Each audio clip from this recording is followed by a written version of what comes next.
Depuis 10 ans que je parcours les derniers lieux sauvages de la planète, l'Alaska est de loin le territoire qui m'a le plus fasciné. Ces montagnes... Ça fait 4 ou 5 heures que je monte. Je crois qu'on va commencer à voir l'autre côté. Ces forêts...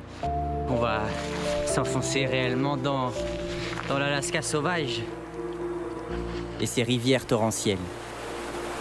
Ah là là, on avance tellement vite.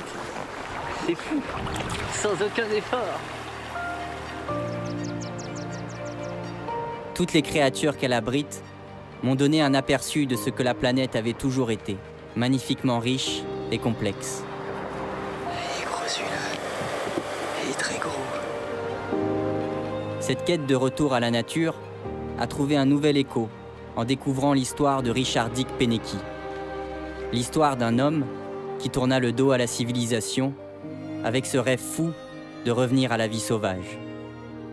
En 1968, il rejoint les terres du peuple Dena'ina, en Alaska, et se construit une cabane de ses propres mains, où il vécut seul pendant 30 ans, à des centaines de kilomètres du premier village.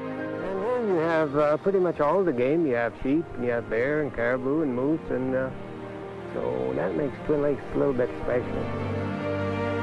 En découvrant ces carnets il y a 7 ans, je me fis la promesse que je reviendrais traverser l'Alaska, que je retrouverais sa cabane, au bord des Twin Lakes. Ce lieu où un homme passa une vie à jouir et à protéger la douceur de ce paradis. Une vie libre et sauvage. Ce soir, on va manger du saumon. Atteindre cette cabane est une obsession. Voilà comment je grappille des quelques mètres en rampant par terre.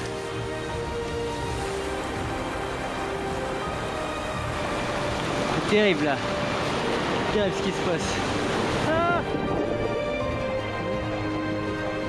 D'après les mots de Dick, la vallée des Twin Lakes est la porte vers le dernier paradis terrestre, la dernière parcelle d'un monde perdu, et dont je rêve inlassablement depuis toutes ces années. Ça fait 7 heures qu'on marche. La vallée des Twin Lakes.